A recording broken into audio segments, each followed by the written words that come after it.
পা খুঁড়িয়ে খুঁড়িয়ে ধীরে ধীরে যখন দলের সিনিয়র নেতা মির্জা ফখরুল ইসলাম আলমগীর কথা বলার জন্য এগিয়ে যাচ্ছিলেন তারেক রহমানের দিকে, ঠিক সেই সময় তারেক রহমান ব্যস্ত ছিলেন নিজের মেয়ে জাইমা রহমানের সঙ্গে কথোপকথনে। কিন্তু মির্জা ফখরুলকে দেখতে পেয়ে তারেক রহমান আর এক সেকেন্ডও দেরি করেননি। তাৎক্ষণিকভাবে বসা অবস্থা থেকে উঠে দাঁড়াতে চাইলেন। মির্জা ফখরুল ইসলাম আলমগীর সঙ্গে সঙ্গে তার হাত দুটো ধরে ফেললেন। বড় ভাইয়ের মতো, অভিভাবকের মতো স্নেহের ছোঁয়ায় তাকে আবার বসিয়ে দিলেন। এই ছোট্ট মুহূর্তে ফুটে ওঠে দুই প্রজন্মের নেতৃত্বের সৌন্দর্য। অথচ বাস্তবতা হলো তারেক রহমান বিএনপির চেয়ারম্যান।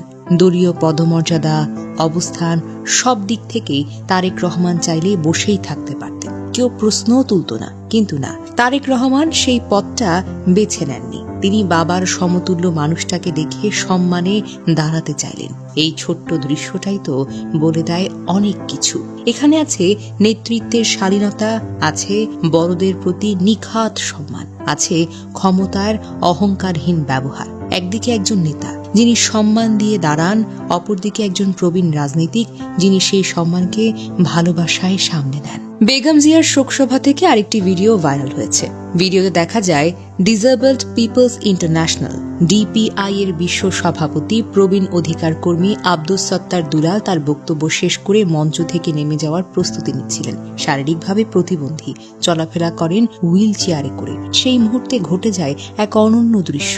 আব্দুস সত্তার দুলাল যখন ফিরে যাচ্ছিলেন তখন তারেক রহমান আর এক মুহূর্ত অপেক্ষা করেননি। নিজের আসন ছেড়ে ছুটে এসে দাঁড়িয়ে যান এবং সশ্রদ্ধভাবে তার সঙ্গে কুশল বিনিময় করেন। একজন প্রতিবন্ধী অধিকার কর্মী যিনি সারা জীবন লড়াই করেছেন অবহেলিত মানুষের মর্যাদার জন্য, তার সম্মানে উঠে দাঁড়ানো একজন রাজনৈতিক নেতা। এই দৃশ্য যেন নীরবে বলে দেয় তারেক রহমানের কাছে মানুষের আগে পথ পড়ে। অনেকেই মন্তব্য করেছেন, বাংলাদেশের রাজনীতিতে এমন দৃশ্য খুবই বিরল, যেখানে নেতা শুধু বক্তৃতায় নয়, আচরণেও মানবিকতার প্রমাণ দেন। বেগম জিয়ার শোকসভা তাই শুধু শোকের অনুষ্ঠান হয়ে থাকেনি, এটি পরিণত হয়েছে নেতৃত্বের চরিত্র, সংস্কৃতি ও মূল্যবোধের এক নীরব প্রদর্শনীতে। একদিকে দলের মহাসচিবের প্রতি সম্মান, অন্যদিকে প্রতিবন্ধী অধিকার কর্মীর প্রতি দাঁড়িয়ে অভিবাদন। এই দুই দৃশ্য মিলিয়ে একটি কথাই স্পষ্ট হয়ে ওঠে, নেতৃত্ব মানে উচ্চ আসনে বসে থাকা নয়, নেতৃত্ব মানে প্রয়োজন হলে আসন ছেড়ে উঠে দাঁড়ানো। এই ভিডিওগুলো